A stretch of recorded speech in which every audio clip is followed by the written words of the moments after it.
د کندوز تخار په لویه لار د برېښنايي تجهیزاتو غله نیول شوي.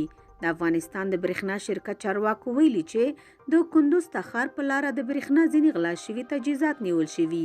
سرچینه زیاتوي د کندوز تخار په لویه لار د ټاوري پایو ځینې اوسپنې چې د 2 کسانو لخوا غلا شوې وې د لیک پر مهال د کندوز ولایت خان آباد ولسوالۍ برېښنا امریت د محصلینو لورې بیرته نیول شوي. ویل شوي چې د یادې پیښې په تړاو 2 کسان نیول شوي او قضیه یې اړوند ادارو ته لیږدول شوې ده.